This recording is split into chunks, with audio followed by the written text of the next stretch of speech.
Hey, so you've got a retail store and you're not quite sure how to get breakthrough in your business? Stay tuned, I'm going to show you how.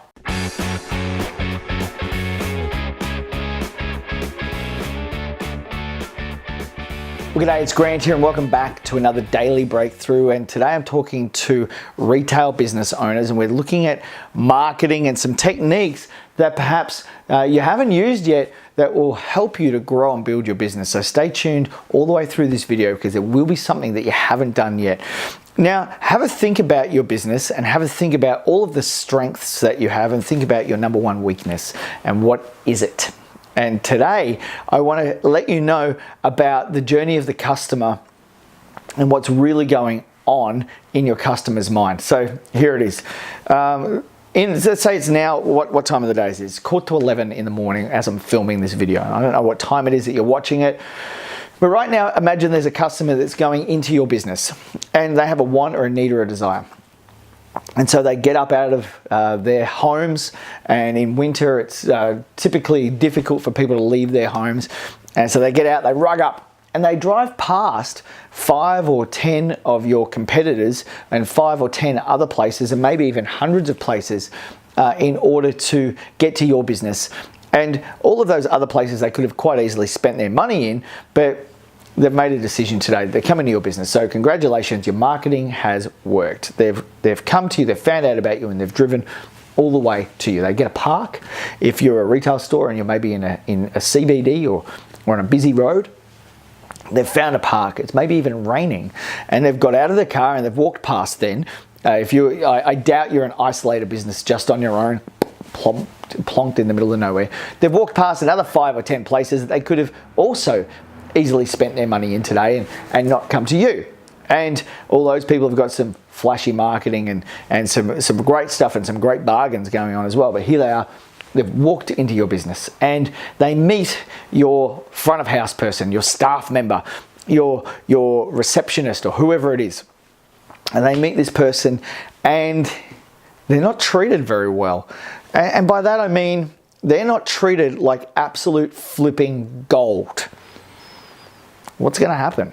Are they ever going to take that journey again? This might be the last time you've ever seen them. You've spent a whole heap of money getting that person to go through that entire journey to get into your business, and you've got this staff member that all of a sudden, maybe they've had a bad phone call from their boyfriend or girlfriend, or maybe you haven't paid them right this week, or some other problem. Someone slagged them off on Facebook. Who knows what's going on in their world?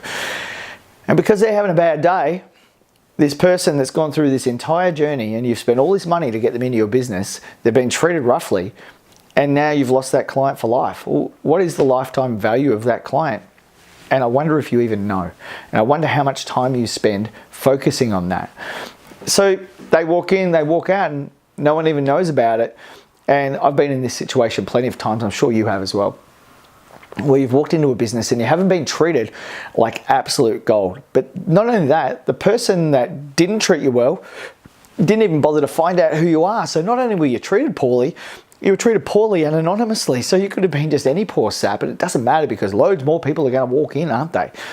But as the business owner, your business doesn't seem to be growing at the rate that you're spending on your marketing.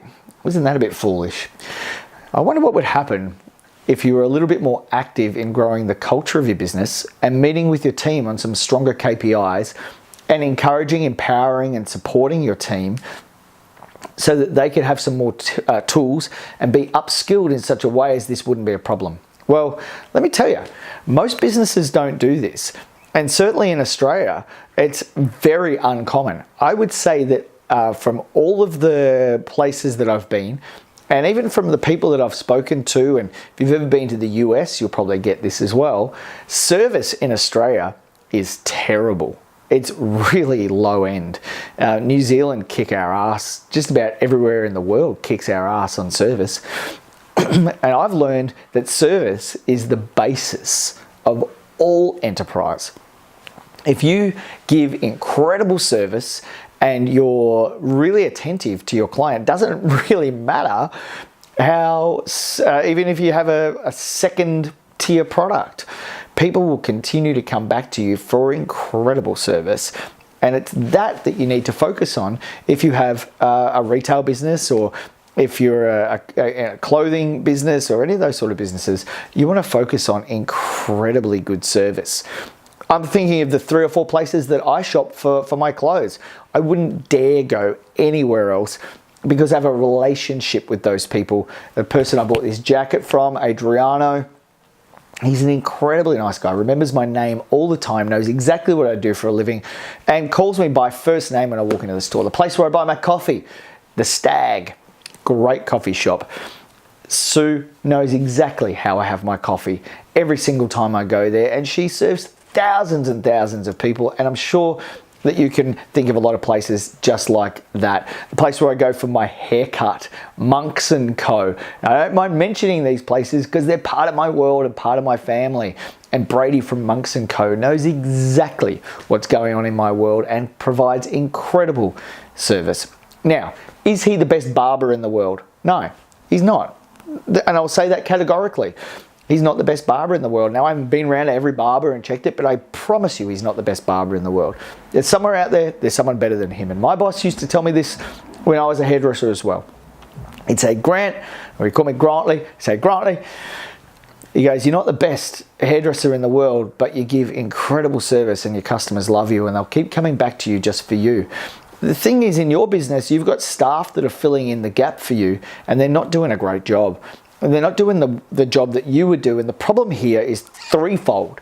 And it's culture, communication, and then sales. And they're just not doing it right. Perhaps you don't have some tools in your business that you could have that are low to no cost that you could use as well. Do you have a customer management system? Do you have something to a script for when people walk into the store for your staff to follow? Most small businesses don't have this, and this is one of the reasons that most small businesses, just like yours, the size of your business, a small business, by the way, is up to 100 employees or up to 60 employees, depending on who you speak to. Medium businesses are far bigger. But if you've got between 0 and 100 employees, you're classified as a smaller business. And if you don't have a system in place and policies and procedures in place and clear KPIs and scripts and a clear culture and all of those things, then your business just won't last. It can't last because the expectation of your customer is for consistent high-level service, and they will go somewhere else. You will lose them. You will retain a small 5% of your entire business base, and you will lose 5% over and over and over again. That middle 90% that gets persuaded here and there, they're just going to leave you. And they won't even apologize for it. You won't even know where they've gone. And it's because you haven't learned that service is the basis of all enterprise, and it has to be consistent, and it has to be from the heart, and it has to have follow-up, and there's a whole bunch of other things as well. So it might sound a bit discouraging for you today, but there's some very simple things you can put in place. So a customer management system where you can easily email people or SMS people, that's something you can put in place. Active Campaign is the one that we use, and there's a bunch of different ones out there. Find one, integrate it into your business, and treat your business as if it is a franchise business. Put some systems in place, policies and procedures, KPIs for your staff. If you don't know what these things are, if you don't know how to produce them, just email me. I'll give you some resources on these for free. And I'll help you, even have a conversation with you if I feel like you've got a business that I can help, and I'll show you how you can take some next steps. But for today, if you have got one of these businesses, I've told you about some things that are missing and some things that you can put in place straight away very, very easily.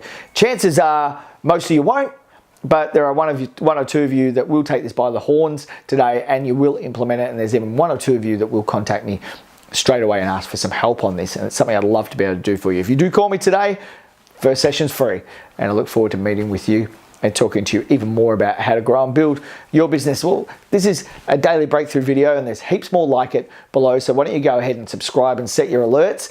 If you've been challenged by any of this today, let me know, and if you've got questions, put them in the comments below, and I'll happily answer all questions for you. I'm Grant. Thanks so much for being here today, and I'll see you again tomorrow.